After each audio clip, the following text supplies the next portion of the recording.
우리가 일반적으로 성경을 이렇게 말합니다. 성경은 성령의 감동으로 기록된 정확무오한 하나님의 말씀이다, 그렇게 말을 합니다. 저는 그렇게 믿는데 여러분도 그렇게 믿으시죠? 성경은 1.1획도 변함이 없는, 틀림이 없는, 그래가 영원토록 변할 수 없는 하나님의 입에서 나온 하나님의 말씀입니다. 정확무오한.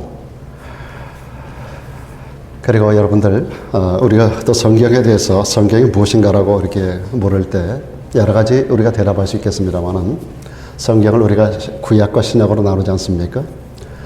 구약 성경은 인간의 타락 이후에 인간의 구원을 위하여 이 땅에 오셔서 모든 인간을 구원하기로 약속하고 계신 구주로 오실 그 예수 그리스도를 기다렸던 사람들의 이야기, 앞으로 예수님이 오신다라고 하는 것을 전제로 그분이 인간의 구원자로, 인간이 범죄하고 타락한 이후 인간은 스스로 구원받을 수 있는 여망이 전혀 없는 그런 존재가 되고 말았습니다. 인간은 어떤 노력으로도, 어떤 수고로도, 어떤 방법으로도, 어떤 종교를 가지고도 인간은 구원받을 수 있는 여망이 전혀 없는 그런 존재, 완전 타락, 완전 절망 가운데 완전한 멸망을 향해서 걸어가는 그런 존재들이기 때문에 우리 인간이 소원하는, 우리 인간을 구원할 구세주, 그 메시아라고 하는 그분이 오신다라고 하는 것을 기다리는 사람들의 그런 이야기가 구약성경 39권에 가득 채워져 있습니다.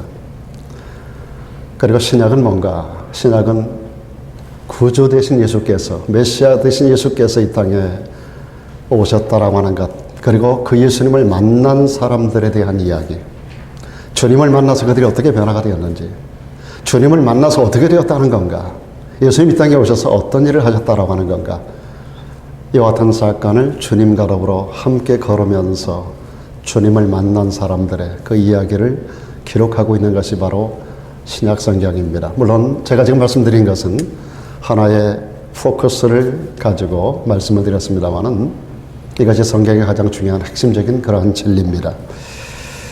결국 성경은 한마디로 말하면 예수님에 관한 이야기입니다. 오늘 본문에 여러분들이 만날 사람들이 두 사람이 나오는데, 이 사람들 또한 예수님을 만난 사람들입니다. 오늘 이 자리에 오신 여러분도 예수님을 만나고 또한 만난 사람들, 또 앞으로 만날 사람들인 줄로 믿습니다. 주님을 만나야만이 우리 인생은 복을 받는 것입니다. 그래서 오늘 본문에 예수님을 만난 사람들의 이야기, 여러분, 예수님은 부활하신 다음에 40일 동안을 이 땅에 더 계셨습니다. 40일 동안 계시면서 11번에 걸쳐서 많은 사람들에게 찾아가 주시고 그들을 만나 주셨습니다. 우리가 지난주일 부활주일로 지나고 나서 부활절을 하게 되면 1년에 하루로 끝나는 게 아니라 부활한 이후에 주님과 더불어 이 땅에 살아가는 사람들, 그들이 주님을 어떻게 만났는지 그런 흔적들을 우리가 좀 찾아보시면 좋겠는데, 그 중에 한 종류의 사람들을 오늘 여러분들에게 소개하려고 합니다. 근데 여러분, 사복음서 예수님에 관련된 이야기들을 보게 되면 예수님을 만나는데 아주 여러 종류의 모습들을 볼 수가 있습니다. 특별히 그 가운데서 길에서 예수님을 만난 사람들을 많이 볼 수가 있습니다. 사복음서 가운데 그런 사람들이 너무나 많죠. 마태복음 15장 가운데 보면 가나안 여인이라고 하는 이방 여인입니다만은, 가나안 땅에 사는 가나안 본토 여인, 그가 누가 됐든지 간에 주님을 만나면 놀라운 축복을 경험하게 되는데, 이 여인이 주님에 대한 소문을 듣고 허다한 사람들이 주님을 따라가는 가운데 주님께로 나와서 주님에게 자기 자신의 딸에 대하여 사정을 아뢰입니다. 내 땅에 흉악한 귀신이 들렸습니다. 길에서 주님을 만나서 주님께로부터 문제 해결을 받는 이 여인의 모습을 봅니다. 주님을 만나고 주님에게 믿음을 고백하고 주님의 도우심을 간절히 구할 때 여인은 그의 딸이 흉악히 귀신 들린 상황 가운데서 고침받는 기적을 체험하게 됩니다. 12해 동안 혈루증 앓던 여인이 있었습니다. 피가 몸 밖으로 계속 흐르는 유출병입니다. 굉장히 부잣집 여인에 사는데 모든 돈을 다 허비합니다. 좋은 의사는 다 찾아가 봅니다. 인간의 모든 의학적 모든 수단 방법을 다 동원해서 고침을 받으려 했지만 고침받을 수 없었던 여인은, 이 불치병 여인도 길을 걸어가는 수많은 사람들이 따라다니는 그 군중을 헤치고 들어가서 그 가운데 계신 예수 그리스도, 그분에게 손을 뻗습니다. 그분의 옷자락이라도, 주님의 겉옷자락이라도 손을 내가 닿기만 하면 고침받을 수 있을 것이라고 하는 믿음을 가지고 목숨 걸고 12년 동안 혈루병으로 거의 쓰러져가는 연약한 여인의 몸으로 그 허다한 군중들을 헤치고 들어가서 내가 죽으면 죽으리라. 그리고 주님의 겉옷자락에 손을 대는 순간 주님께로부터 능력이 임하여 치유되는 역사를 우리는 경험하게 됩니다. 2명의 소경도, 그리고 군중 앞에 나설 수 없었던 10명의 문둥병자도 뭐 그뿐이겠습니까? 허다한 사람들이 주님을 길에서 만나서 고침을 받습니다. 심지어는 나인성 과부는 자기 죽은 아들을 장사 치려는 그 장사 행렬 가운데, 그 행렬 가운데서 만났던 예수 그리스도, 길에서 주님을 만남으로 그 아들이 소생되는 기적을 체험하기도 합니다. 여러분, 사도 바울은 사도행전에 보면 다마스커스라고 하는 오늘날의 다메섹으로 올라가는 그 길에서 그를 찾아온 주님을 만나게 됩니다. 길에서 뒤집어집니다. 그리고 그 인생은 놀라운 변화를 체험하게 됩니다. 이제까지 살아왔던 그 인생의 길을 바꾸게 됩니다. 예나 지금이나 김 목사도 마찬가지입니다만은 저도 옛날에는 목탁 치는 선임이 되려고 했던 사람이에요. 주님을 만나는 순간에 인생의 가는 길이 변화가 되는 겁니다. 이외에도 수많은 사람들이 길에서 예수님을 만나서 각양 모습의 그들의 인생의 문제들을 해결받는 사건들을 사복음서에서 얼마든지 찾아볼 수가 있습니다. 그런데 이런 사람들과는 조금 다른 형태의 주님을 길에서 만난 사람들이 있었습니다. 오늘 여러분에게 소개해드리려고 하는 2 사람입니다. 엠마오 마을로 가다가 그들을 찾아오신 예수 그리스도를 만났던 사람들. 예수님은 불의한 이익 집단에 의해서 불법적인 재판을 받으시고 그리고 십자가에 처형을 당하셨습니다. 주님을 목숨 걸고 따르기로 작정했던 예수님의 제자들이 다 주님을 떠나가서 뿔뿔이 흩어져 버리고 말았습니다. 주님을 따르던 수많은 군중들이, 호산나를 외쳤던 수많은 군중들이 폭도가 되어 예수님을 십자가에 못 박는 결과를 가져왔습니다. 그런 가운데서 우리 주님께서 정말로 무력한 모습으로 죽음 가운데 임하는 것을 그들이 목격하게 됩니다. 그리고 나서 이 모든 사람들이 뿔뿔이 다 흩어져 버리고 말아요. 그 이유는 눈에 가시처럼 여겼던 예수를 처형하고 승리감에 젖어 있었던 대제사장들과 그리고 이 폭도들, 유대 군중들이 또다시 이들에게 어떤 일을 저질렀지 모른다라고 하는 그런 공포가 이 사람들을 둘러싸고 있었던 것입니다. 절망 속에, 공포감 가운데 그들은 뿔뿔이 흩어져 버리고 말았던 거예요. 오늘 본문의 이 2 사람도 실의와 상실감을 가지고 이런 불안과 공포를 가지고 예루살렘을 떠나 그들의 고향으로 내려가는 현장입니다. 그런데 그 현장 가운데서 부활하신 주님이 동행하십니다. 길에서 주님이 그들을 만나 주셨습니다. 이 말씀 가운데 보면 이 2 사람의 제자는 2 가지 문제를 가지고 있었던 것으로 보여집니다. 그 하나는 그동안에 스승으로 모셨고 선생님으로 알았고 이 세상에 둘도 없는 위대한 스승으로 여겼던 바로 그 예수.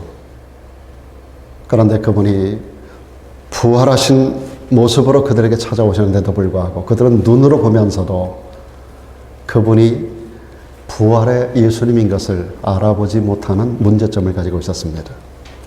오늘 본문 16절에 보면 이렇게 기록합니다. 저의 눈이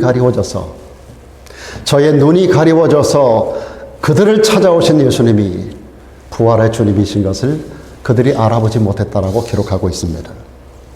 눈이 가리워졌다는 것은 눈에 뭔가가 끼어 있다는 거예요.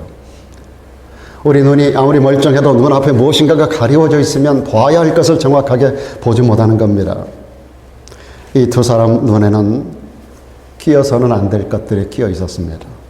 이 두 사람의 눈에는 영적 시력을 상실케 하는 무엇인가가 있었던 겁니다. 다시 말하면 그들은 영적인 소경이었던 겁니다. 오늘 세상 수많은 군중들 가운데 여러분,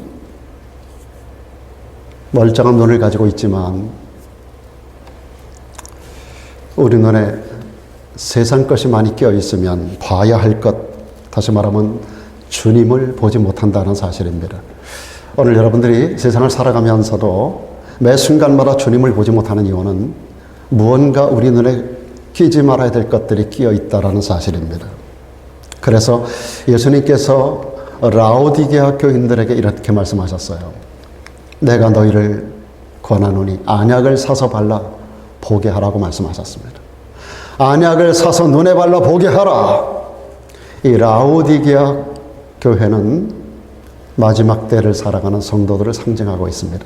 여러분, 소아시아 교회 7교회에 보낸 편지가 요한계시록 2장과 3장에 기록되어 있는데 그중에 제일 마지막 부분에 있는 교회가 라오디게아 교회입니다.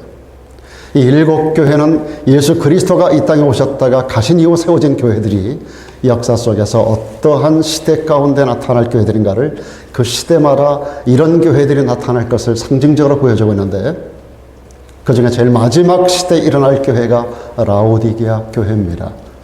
이 라오디게아 교회 시대 사람들은 굉장히 부유한 시대를 살아갑니다. 오늘 우리가 살아가는 이 시대 세상 모든 사람들은 인류 역사 가운데 가장 부유한 시대를 살아가고 있습니다. 지나간 수천 년의 역사 속에서 지금까지 인간이 경험하지 못한 놀라운 문화, 문명, 그리고 부여를 누리고 살아가는 때가 바로 우리가 사는 이 시대입니다. 그러므로 소아시아 7교회 가운데 마지막 시대에 일어날 교회 라오디게아 교회는 오늘 우리가 살아가는 이 시대 교회를 말하는데 이 시대 사람들은 눈에 가리워진 게 너무나 많다는 겁니다. 영적인 소경들이 많은 시대라고 하는 것을 말해주고 있습니다. 여러분들은 어떻습니까? 자신에게 한번 물어보십시오. 나는 과연 영적인 소경인가? 아니면 영적인 시력이 굉장히 좋은 그리스도인인가? 어떻게 생각하십니까? 사랑하는 여러분, 라오디게아 교회 교인들에게 주님은 말씀합니다. 너희가 안약을 사서 발라 보게 하라고 말씀하고 있습니다. 오늘날 과학의 발전으로 하늘에 무수한 별을 셉니다. 200억 광년이나 떨어져 있는 별들을 지금 인간이 발명한 소위 망원경을 통해서 보고 있습니다. 하늘에 무수한 별들을 세고 있습니다. 이제 조금 있으면 돌아다닐 모기, 우리 눈에도 별로 보이지 않는 그 모기에 눈썹 끝에 붙어 있는 박테리아, 이것을 우리 인간이 연구하고 있습니다. 여러분, 손가락 끝에 붙어 있는 그런 박테리아 숫자를 세고 있는 시대가 바로 우리가 사는 이 시대입니다. 그리고 사람들은 과학 문명을 통해서 앞니를 내다본다라고 말합니다. 그러나 여러분, 인간이 무엇을 보더라도 예수님을 보지 못한다면 영적으로 소경인 것을 알아야 합니다. 영안을 뜨지 않으면 부활의 주님을 볼 수 없습니다. 인간의 과학 문명이 주님을 보게 하지 않습니다. 오히려 이런 것들은 우리 영안을 가리는 역할을 하게 될 뿐입니다. 인간이 붙들고 있는, 인간이 이것이라고 말하고 있는 인간의 모든 물질 문명, 과학 문명은, 인간의 모든 지식 체계는 우리 눈을 가리우는 것들로 예수 그리스도를 보는 데 장애가 될 뿐입니다. 사랑 여러분, 이것을 걷어내지 않으면 우리는 주님을 볼 수가 없습니다. 또 한 가지 제자들의 문제가 뭐냐 하면 성경 말씀을 깨닫지 못했다는 겁니다. 오늘 말씀 가운데 쭉 보게 되면은요, 그들이 부활하신 예수님을, 오늘 찾아오신 예수님을 만나기 전까지 이미도 그들이 예루살렘에 있을 때 예수님의 부활을 목격한 어떤 사람들에 의해서 예수님이 살아나셨다라고 하는 그 이야기를 이미 들었던 것으로 기록하고 있는 걸 보게 됩니다. 이미 들었습니다. 그리고 오늘 본문 가운데도 보면 특별히 27절에 주님이 그들을 직접 찾아오셔서 그들에게 직접 당신을 보여주시고 말씀하십니다. 그 예수님께서 오셔서 구약시대 너희 조상들이 그렇게 기다리고 기다렸었던, 그리고 오늘 너희들까지 그렇게 기다리고 기다렸었던 수많은 선지자를 통하여 예언되어 왔었던 예언의 성취로서 당신 자신이 이 땅에 와서 어떤 일을 하셨는가? 죽었다가 다시 살아나신 그 부분에 대해서 쭉 알려주셨습니다. 그런데도 불구하고 이 사람들은 그 말씀의 의미를 깨닫지 못하고 있었습니다. 주님이 얼마나 답답했을까를 생각해 봅니다. 우리 자신들에게도 한번 그러한 질문을 던져보면 좋겠어요. 과연 주님은 나를 보면서 답답해 하시진 않을까? 주님이 답답해 하신 이야기가 여기 성경에 이렇게 나와요. 미련하고 선지자들의 말한 모든 것을 마음에 더디 믿는 자들아, 이렇게 말씀합니다. 오늘 이 두 사람이 1차적인 타겟입니다. 그런데 오늘 이 시대를 살아가는 저와 여러분들에게도 우리 주님께서 이와 같은 질문을 던지지 않을까요? 아니, 책망을 던지지 않을까요? 미련한 자들아, 선지자들의 말은, 아니 성경에 기록된 모든 말씀들을 마음에 더디 믿는 자들아, 우리들에게 그렇게 책망조로 말씀하시지는 않을까요? 여러분은 어떻습니까? 여기서 말하는 미련과 반대되는 영적인 지혜가 여러분에게 있으신가요? 주님께서 말씀하신 마음에 더디 믿는 자가 아니라 속히 하나님의 말씀을 그대로 믿는 성도들이십니까?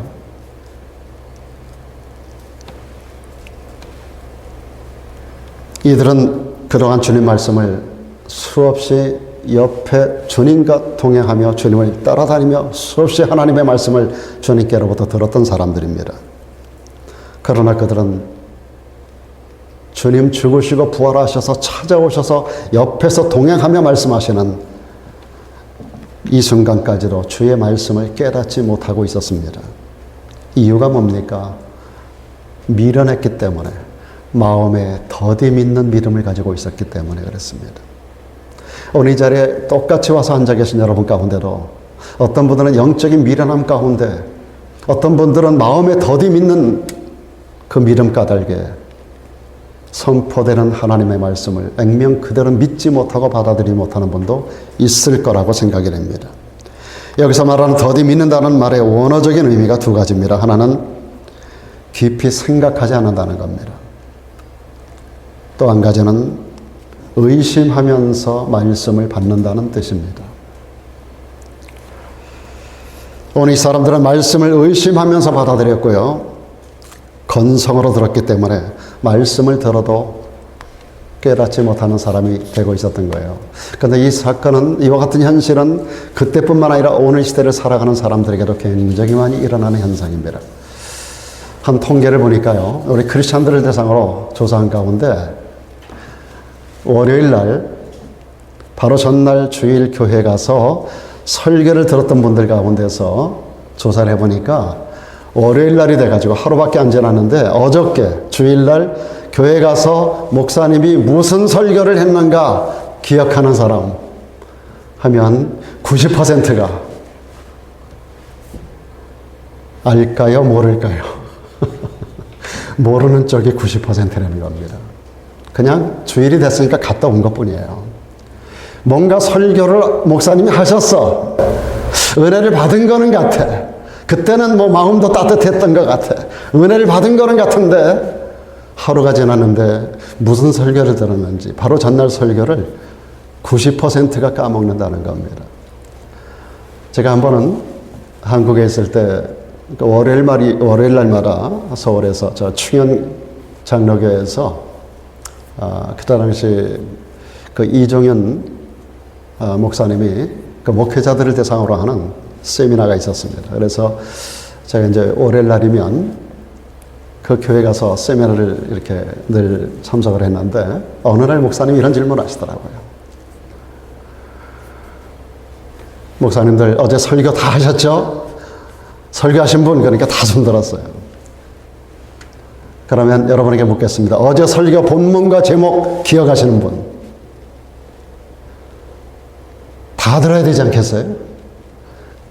그러면서 이 목사님이 하시는 말씀, 하나님 앞에 솔직히 대답하라고.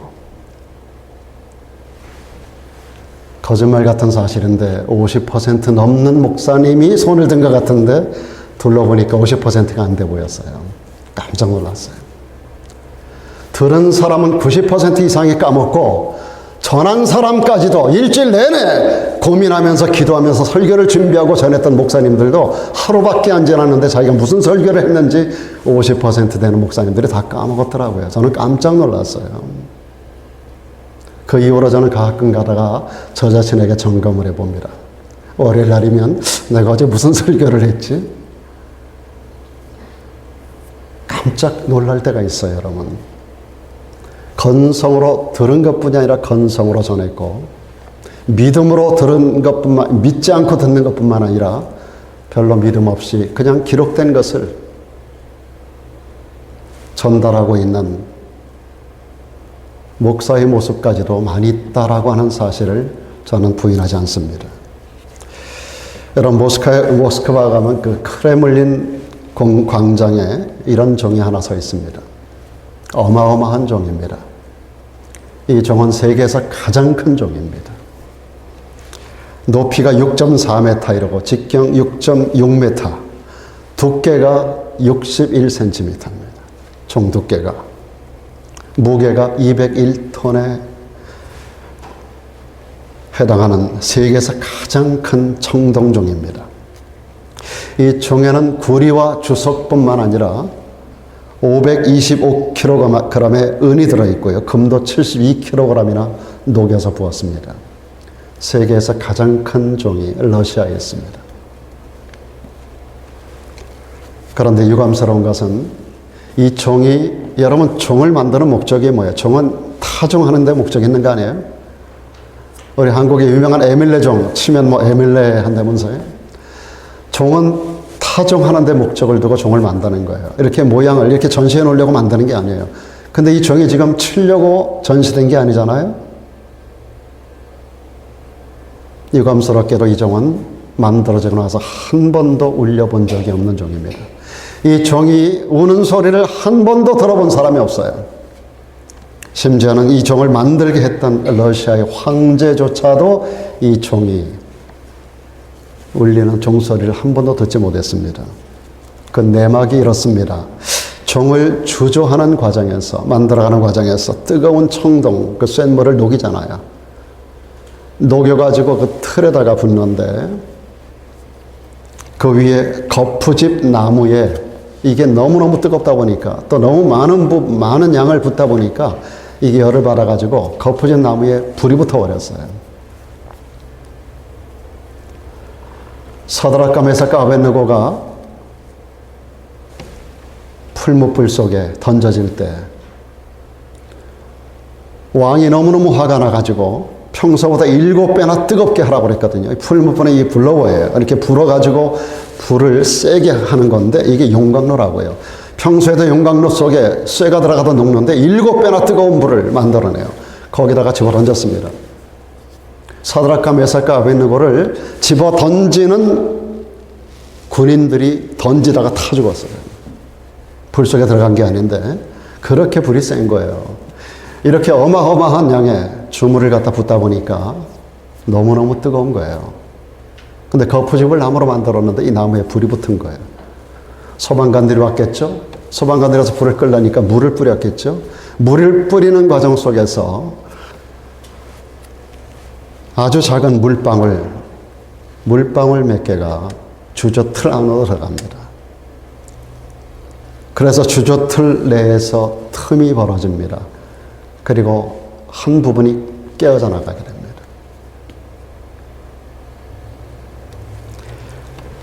이 깨어져 나간 요 조각이 12톤입니다. 12톤. 1톤이 저 같은 사람 한 10서너 명이 올라가야 그 무게가 1톤인데 요 떨어져 나간 한 쪼가리가 12톤이에요.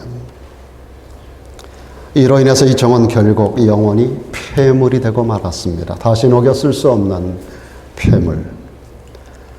작은 몇 개의 물방울이 들어가서 균열을 만들고 이 거대한 종을 영원히 사용할 수 없는 폐물로 만들어 버리고 말았던 거예요.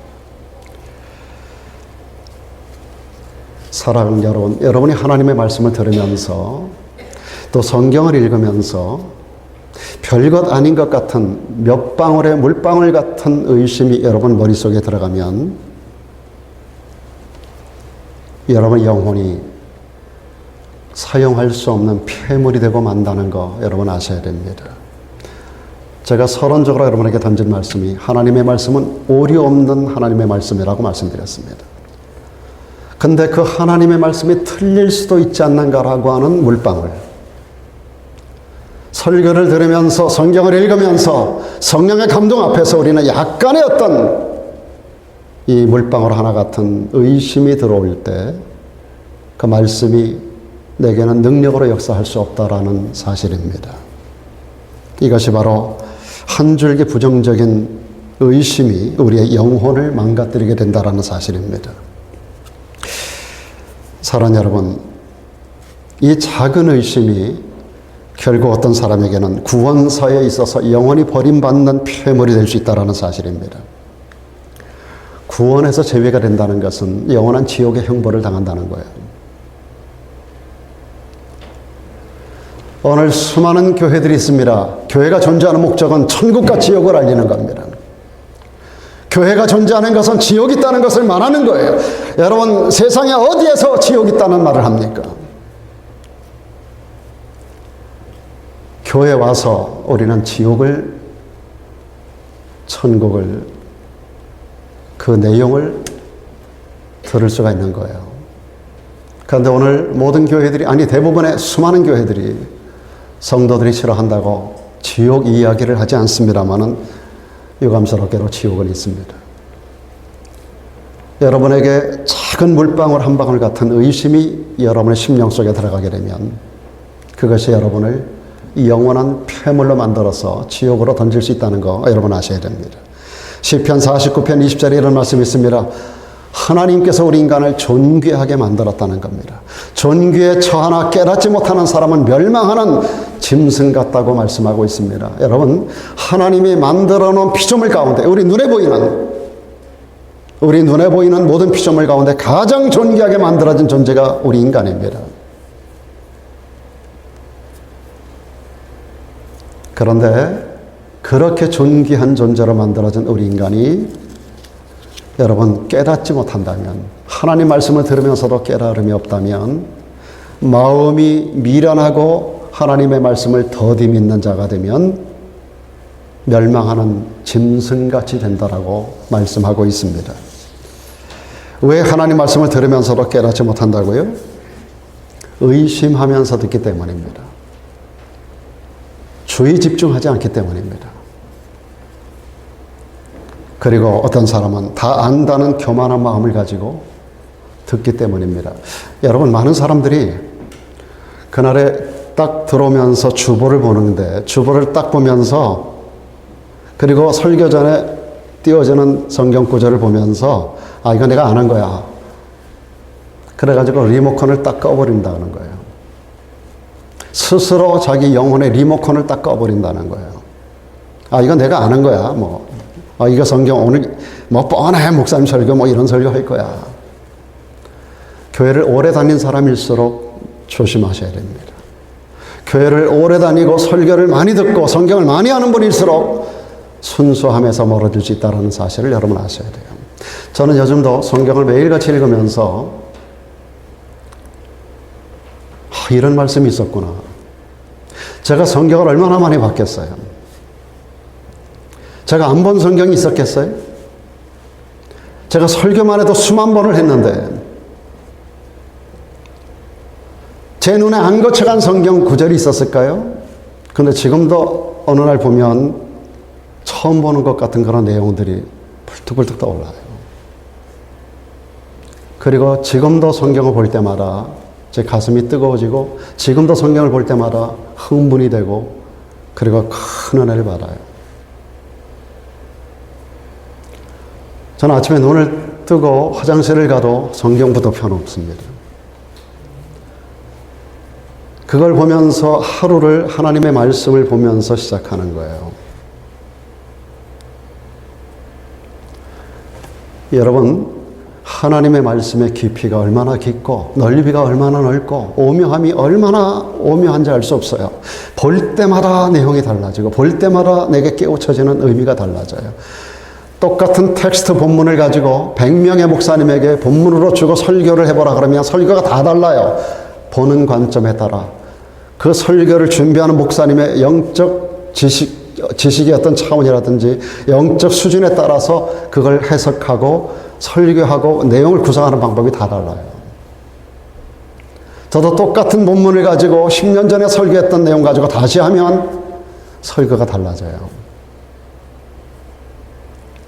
어제 똑같은 본문 가지고 A라는 집에 가서 신방했을 때 전했던 본문하고 오늘 똑같은 본문 가지고 B라는 사람 집에 가서 설교하면 대상이 달라지고 그 주어진 환경이 다른 상황 속에서 하나님의 성령께서 제게 주는 메시지가 달라요. 똑같은 설교 같은데 다른 설교가 나가요. 굉장히 중요한 이야기입니다, 여러분. 우리가 나 그거 알아 하는 그런 교만함을 가지고 설교를 들으면 하나님께서 우리 가운데 역사하실 수가 없어요. 사람이 짐승과 다른 점이 있다면 듣고 깨닫는 것이 다른 겁니다. 짐승도 똑같은 소리 다 듣습니다. 근데 짐승에게는 깨달음이 없어요. 뉘우침도 없어요. 들으면서 고치려고 하는 노력도 없어요. 삶이 바뀌지 않아요. 그러나 우리 인간은 그렇지 않습니다. 우리 인간을 인격전 존재라고 하고요. 우리 사람으로서 우리 인간은 격을 갖춘 존재입니다. 우리는 동물과 다른 격을 가지고 있어요. 우리는 인격이라는 게 있어요. 인격은 변화를 만들어내는 겁니다. 동물들에게는 변화가 없어요. 사랑하는 여러분, 말씀을 들을 때 의심을 버리고 미련함으로 여러분을 가두지 않게 되기를 주의 이름으로 축원합니다. 믿음 갖고 언제나 하나님의 말씀을 들으려고 노력을 한번 해보십시오. 그러다 보면 여러분에게 깨달음이 오고요. 이 깨달음은 여러분의 삶을 바꿔줍니다. 그리고 깨달은 말씀을 삶 속에 적용하려고 한번 노력을 해보십시오. 이건 바이블 스터디 하는 사람에게 뿐만 아니라 하나님의 말씀을 대하는 모든 사람들에게 중요한 전제적인 조건입니다. 저는 꼭 성경을 읽을 때 새벽이 됐든 어느 환경이 됐든지 간에 반드시 본문에다가 그날 읽으려고 하는 본문을 펼쳐놓고 손을 얹고 시편 119편 18절 말씀, 주여 내 눈을 열어 주의 법에 기이한 것을 보게 하옵소서. 깨닫게 하옵소서. 그리고 내 삶을 강타해 주시고 나의 삶을 변화시켜 주옵소서. 간단하지만 그런 기도를 하고 성경을 봅니다. 그러면 한순간도 그 말씀이 저에게 제 기대를 충족시켜 주지 않는 법이 없어요.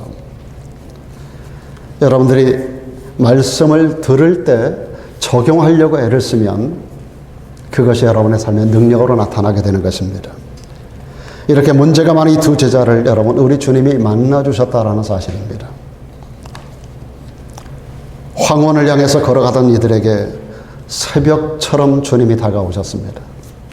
절망을 향해 걸어가던 이 두 사람의 엠마오로 내려가는 제자들에게 희망이신 주님이 찾아오셨습니다. 우리는 주님과 두 제자의 만남 속에서 세 가지 사실을 발견하게 됩니다. 첫 번째는 뭐냐 하면 주님이 친히 그들을 찾아가셔서 그들을 찾아가 주셔서 만나 주셨다라는 사실입니다. 오늘 말씀 가운데 이런 말씀이 있습니다. 저희가 서로 이야기하며 내려가는데 예수님이 오셨어요. 그들은 한 번도 주님이 그들에게 올 것이라고 하는 기대도 없었습니다. 주님을 초청한 게 아닙니다. 그들의 마음에 이미 주님은 죽었어요. 그런데 주님이 그들을 찾아오셨어요. 주님이 가까이 이르러 그들과 동행하셨습니다. 이들은 이미 예수님도 예루살렘도 더불어서 희망도 다 잃어버린 사람들입니다. 주님 십자가 형틀에서 죽어버리고 끝난 존재예요. 더 이상 예루살렘에 머물러 있을 이유도 없고 예수님을 찾을 이유도 잃어버린 사람들입니다. 그들은 예수님을 포기했고요. 그래서 더불어 희망도 다 잃어버린 사람들입니다. 그런데 주님이 그런 사람들을 찾아가셔서 그들을 만나주셨습니다. 이것이 바로 하나님의 은혜이고 하나님의 사랑이고 복음의 핵심인 것입니다. 이게 복음입니다. He found me. 그분이 우리를 발견하고 우리를 찾아오셨습니다. 요한복음 15장 16절에 주님은 말씀합니다. 너희가 나를 택한 게 아니고 내가 너희를 택하여 세웠다라고 말씀하셨습니다. 너희가 나를 찾은 게 아니고 너희가 나를 믿으려고 온 게 아니라 내가 너희를 택하고 내가 너희를 부르고 내가 너희에게 믿음을 주어서 너희가 나의 자녀가 된 것이라고 말씀하고 있습니다. 너희가 나를 택한 게 아니라 너희가 나를 찾아온 것 같지만 아니다. 내가 너희를 택한 것이고 내가 너희를 찾아간 거야. 이게 복음입니다. 우리가 주님을 찾는 게 아닙니다. 주님이 우리를 찾아오신 거예요. 그래서 우리는 그분에게 발견된 거예요. 이것이 복음이고 이게 축복입니다. 이것이 사도 바울이 우리들에게 말하는 은혜의 복음입니다. 내가 이 은혜 복음 증거하는 일을 마치려면 나의 생명을 조금도 귀한 것으로 여기지 않겠다라고 말하는 이 은혜의 복음. 여러분, 사도 바울이 사울이라는 청년으로 있을 다마스커스로 올라간 목적이 뭡니까? 예수님을 핍박하기 위해서, 믿는 자들을 잡아 감옥에 투어가기 위해서 대제사장들에게 공문을 받아가지고 가는 동안에 그가 전혀 생각지 못했던 다마스커스 그 현장 가운데 주님이 빛으로 찾아오셨어요. 그가 꼬꾸라집니다. 빛을 향하여 찾아오신 그분이 사울아 사울아 어찌하여 네가 나를 핍박하느냐라고 말할 때 주여 누시니까 나는 네가 핍박하는 예수라. 그가 기대하지 않았던, 한 번도 찾아보지 않았던 예수께서 빛으로 그를 찾아오셨습니다. 그리고 그 인생을 뒤집어 주었어요. 다메섹 도상에서 사울은 바울로 바뀝니다. 그가 가던 길이 변화가 됩니다. 걱정과 근심으로 둘러싸여 엠마오로 내려가던 이 두 명의 제자에게 주님이 찾아왔습니다. 그리고 그들의 모든 염려를 다 거둬주셨습니다. 그들에게 평안을 주십니다. 죄로 죽게 된 우리를 주님이 찾아오셔서 구원해 주신 줄로 믿습니다. 또 한 가지는 주님이 그들을 찾아가셔서 하나님의 말씀을 자세히 풀어서 설명해 주셨다라는 사실입니다. 27절에 이렇게 말씀되고 있습니다. 이에 모세와 및 모든 선지자의 글로 시작하여 모든 성경에 쓴 바 자기에 관한, 예수님에 관한, 예수님의 십자가와 부활에 관한 이 모든 것을 자세히 설명해 주셨다라고 기록하고 있습니다. 낙심과 회의와 불안과 공포에 가득 찼던 이 두 사람에게 주님은 알아듣기 쉽게 차근차근 십자가의 의미, 부활의 의미, 십자가를 지신 당신이 이 땅에 오신 이유, 예수님이 부활하셔야 되는 이유, 부활이 인간에게 주는 소망, 이 모든 것들을 주님께서 이 두 사람에게 자세하게 설명해 주셨다는 겁니다.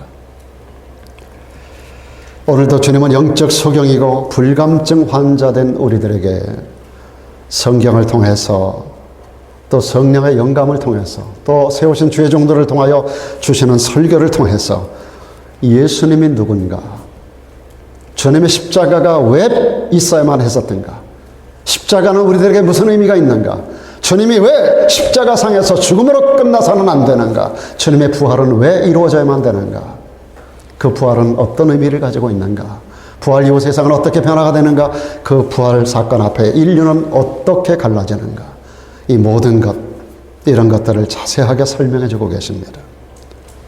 그러나 그 중에서도 귀가 닫힌 사람들, 미련한 사람들, 마음에 더딤 있는 사람들, 이런 사람들에게는 이 말씀이 심령에 와서 닿지를 않습니다. 오늘 시간 여러분의 마음이 열리고 여러분의 마음이 부드러워지기를 주의 이름으로 축원합니다. 여러분, 예수님께서 비유로 말씀하신 것 가운데 4개 밭이 있다고 그러셨어요. 길가밭이 있다. 돌짝밭이 있다. 가시떨기밭이 있다. 그런가 하면 옥토가 있다고 말씀합니다. 이것은 사람들의 하나님의 말씀을 받는 사람들의 이 심령 상태라고 말합니다. 어떤 사람의 밭은 길가예요. 성경 말씀을 듣긴 들어요. 그런데 다 허투루 들어요. 공중의 새들이 와서 다 쪼아먹고 남는 게 없어요. 어떤 사람은 뭐예요? 돌짝밭의 마음이. 말씀을 받아요. 기쁨으로 받아요. 뿌리가 내려가는 것 같아요. 그런데 뿌리가 깊게 내려가지 못해요. 공중에 태양이 뜨거워지면 뿌리가 얕은 관계로 말라 타 죽어버리고 맙니다. 결국은 아무것도 아닌 거예요. Nothing. 세 번째 사람 뭐예요? 가시떨기밭 심령이 있어요. 뿌리가 깊이 내려가는 것 같은데, 올라와서 한참 올라가는 것 같은데 너무 염려가 많아요. 염려의 가시밭, 걱정하는 가시밭, 불평하는 가시밭, 많은 가시밭, 이런 것들이 가시떨기가 돼가지고 열매를 맺지 못해요. 그런가 하면 어떤 사람은 옥토가 있어요. 그래서 말씀이 떨어지면 그에게 많은 열매가 맺어서 30배, 60배, 100배의 열매를 맺는다고 주님 말씀하셨습니다. 사랑하는 여러분의 마음이 부드러워지기를 주의 이름으로 축원합니다. 옥토가 되기를 축원합니다. 하나님의 말씀 아무리 와서 들어도 소용없어요, 여러분. 옥토가 되지 않으면 열매를 맺을 수가 없다고요. 또 한 가지, 주님은 말씀을 듣는 그들의 마음에 심령을 뜨겁게 해주셨어요. 허탈감에 빠진 채 길을 걸어가던 그들의 심령이 냉랭하게 식어 있었습니다. 그리스도인들이 신앙의 열정이 식어지면 영적 냉혈 인간이 되어버리고 맙니다. 영적 냉혈 인간이 되어버리면 감동도 없고요, 감격도 사라지고요, 기쁨도 없고요, 깨달음도 없습니다. 그리고 항상 그 사람의 심령 속에는 싸늘한 바람이 불 뿐입니다. 이런 사람을 가리켜서 성경은 이렇게 말합니다. 네가 살았다 하는 이름은 가졌으나 실상은 죽은 자로다라고 말씀하셨습니다. 그러나 주님은 그들을 찾아가셔서 말씀을 듣는 그들의 심령에 불을 붙여주셨습니다. 그래서 그들은 서로 말하기를, 길에서 이렇게 말씀합니다. 길에서 우리에게 주님이 말씀하시고 우리에게 성경을 풀어주실 때 우리 마음이 뜨겁지 아니하더냐. 오늘 시간 성령께서 여러분에게 불을 붙여주기를 축원합니다. 그러므로 하나님의 말씀을 들을 때 우리 심령이 뜨거워져야 돼요. 심령이 뜨거워지면 눈물이 나옵니다. 심령이 뜨거워지면 우리 삶에 놀라운 변화가 일어납니다. 주님은 그들 영혼 속에 불을 붙여주셨습니다. 영혼의 그늘진 구석에 부활의 태양이 떠오르게 하신 거예요. 오늘도 말씀 듣는 여러분의 심령이 뜨거워지기를 주의 이름으로 축원합니다. 우리 영혼에 불을 던져주옵소서. 여러분 그렇게 마음속에 하나님 앞에 간구하십시오. 하나님 말씀을 들을 때마다 내 영혼에 불을 붙여주옵소서. 내 영혼이 뜨거워지기를 원합니다. 사랑하는 여러분, 그들이 예수님을 이렇게 만났습니다. 이렇게 만난 결과 그들이 어떤 변화를 가져옵니까? 여러분, 세상 모든 사람들은 주님을 만나야 하고 주님을 만나는 사람마다 변화를 보게 됩니다. 아까도 제가 말씀드렸습니다. 저도 20살 될 때까지 절간을 다니면서 목탁을 두드리고 절에 제가 북을 치던 사람이에요. 북 치는 사람. 이런 북을 제가 절간에서 매일 치던 사람이에요, 여러분. 유명한 명사에서 고승들을 만나가지고 제가 유명한 선임이 되고자 한 꿈을 꿨던 사람이에요. 그러던 어느 날 나를 찾아오신 예수 그리스도. 그분을 만나고 나서 내가 가는 길이 바뀌었습니다. 사랑하는 여러분, 예수님을 만나면 사람이 바뀌게 되어 있습니다. 제일 먼저 예수님을 만나면 길이 바뀌는 겁니다. 첫째는 길이 바뀌어요. 오늘 이 사람들은 예수님을 만나고 마음이 뜨거워집니다. 그리고 절망과 낙심의 엠마오길에서 즉시 그들은 돌이켜서 소망의 땅, 은혜의 땅, 그리고 축복의 땅 예루살렘으로 가던 길을 바꿨습니다. 사도 바울의 다메스커스를 향하던 그의 인생의 길이 주님을 만나고 나서 그는 소아시아로, 유럽으로 온 세상을 변화시키는 걸음으로 그 인생의 걸음이 바뀌게 된 거예요. 사람은 누구나 예수님 만나면 길이 달라집니다. 사는 방법이 달라집니다. 걸어가는 인생의 길이 달라집니다. 생각하는 게 달라집니다. 가치관의 변화가 옵니다. 추구하는 인생의 목표도 다 달라집니다. 여러분, 십자가를 만나기 전에 여러분들이 석가를 먼저 만나면 석가의 길을 가고, 공자를 먼저 만나면 공자에 가는 길을 갑니다. 그러나 십자가를 만나고 예수 그리스도를 만나면, 십자가상의 주님을 만나면 예수님이 말씀합니다. 내가 곧 길이라고 말씀하셨기 때문에 그 길을 통하여 생명의 길을 걸어가게 되는 줄로 믿습니다. 여러분, 세상에 수없이 많은 길이 있어요. 세상엔 여러 가지 길이 있으나, 세상엔 여러 가지 길이 있으나, 여러분, 세상에 수없이 많은 길이 있습니다. 우리는 언제나 바른 길가리, 바른 길가리, 좁고 험해도 바른 길가리. 세상으로 향하는 길은 수없이 많이 열려 있습니다. 그리고 굉장히 넓은 길이 세상에는 많아요. 주님도 말씀하셨어요. 세상에 넓은 길로 가는 사람들이 허다하게 많다는 거예요. 그러나 주님을 따라가는 길은 좁고 협착한 길이라고 말씀합니다. 그러나 그 끝은 생명으로 이르게 되는 줄로 믿습니다. 이 넓은 세상의 길은 그 끝이 결국은 험악한 지옥길이에요. 그러나 주님을 따라가는 길은 생명의 길입니다. 주님이 말씀하셨어요. 나로 말미암지 않으면 아버지께로 올 자 없다라고 말씀하신 그 말씀은 주님을 따라가면 아버지께로 간다는 거예요. 아버지의 나라 천국에 이룰 수 있다는 거예요. 사랑하는 여러분, 영생의 길, 천국 길을 주님과 더불어 함께 동행하는 그런 성도들 되기를 축복합니다. 오늘 이 사람들이 주님을 만나고 나서 또 달라진 게 이 말이 달라졌습니다. 그들은 이렇게 말합니다. 두 사람도 길에서 된 일과 예수께서 떡을 떼심으로 자기들에게 알려주신 것을 말하더라고 했습니다. 예수님 만나기 전에 그들의 입에는 한숨이 있었습니다. 낙심하는 소리, 절망하는 소리, 원망하는 소리, 불평하는 소리밖에 없었습니다. 그러나 예수님을 만난 이 사람들의 입술이 이제 감사의 말로, 기쁨의 말로, 소망의 말로 넘쳤습니다. 그들은 부활하신 예수님을 증거하기를 시작을 했습니다. 여러분, 사마리아 수가성 우물가의 한 여인, 소망이 없던 여인, 남편이 5이나 있었고 오늘날 사는 6번째 남편도 자기 남편이 아닌 오다 가다 만난 오씨를 만나 살아가는, 아무렇게나 살아가는 여인이 어느 날 그를 찾아온 주님을 수가성 우물가에서 만납니다. 만나고 나서 그 인생이 뒤집어집니다. 물동이를 집어던지고 그를 손가락질하던 마을 사람들에게로 찾아 들어갑니다. 짚지 마라 문을 두드립니다. 이 사람들은 전부 이 못된 여자라고 했었던 사람들입니다. 그래서 사람들의 눈을 피해서 대낮에, 여러분 그 땅에 가면 굉장히 낮에는 덥기 때문에 낮에는 잠을 자요. 저녁 때다 움직여요. 그래서 결혼식도 저녁에 하는 거예요. 등불 들고 저녁 그 잔치상에 찾아가는 거 성경에 나오잖아요. 저녁 때 주로 이 사람들이 하루 일과가 시작이 돼요. 낮에는 다 잠을 잔단 말이죠. 그래서 그 사람들의 하루의 시작은 저녁 6시예요. 우리 시간으로. 다 잠자고 이동하지 않는 시간. 이 여인은 사람들의 눈을 피해서 우물가에 혼자 물을 길러 갔던 여인이에요. 왜? 사람들의 손가락질하니까. 보면 인연전연하고 욕하니까. 그랬던 여인이 주님을 만나고 변화가 됩니다. 자기를 손가락질하던 사람들 그 마을로 찾아갑니다.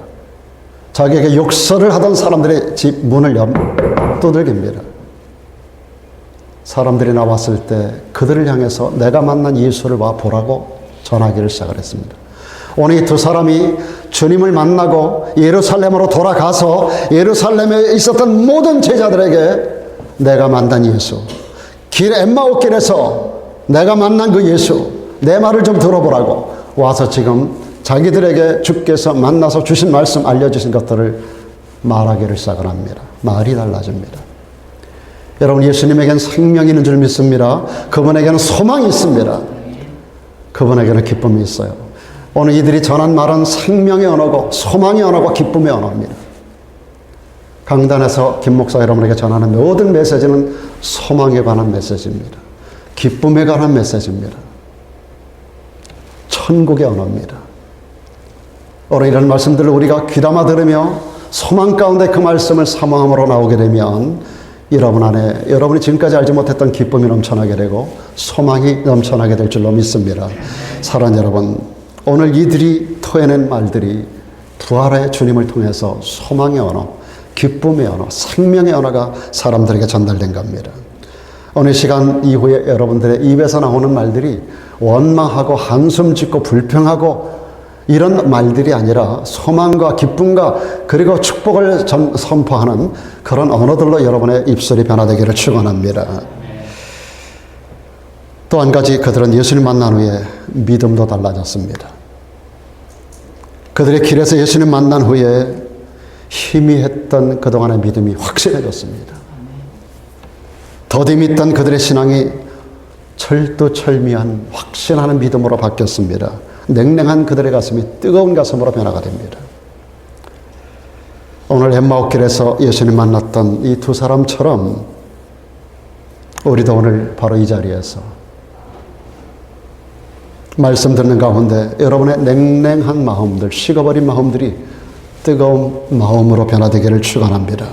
그래서 여러분의 가는 길이 달라지고 구사하는 언어가 달라지고 그리고 마지막 여러분의 믿음도 뜨겁게 타오르는 그런 믿음으로 변화되기를 주의 이름으로 축원합니다. 기도하겠습니다.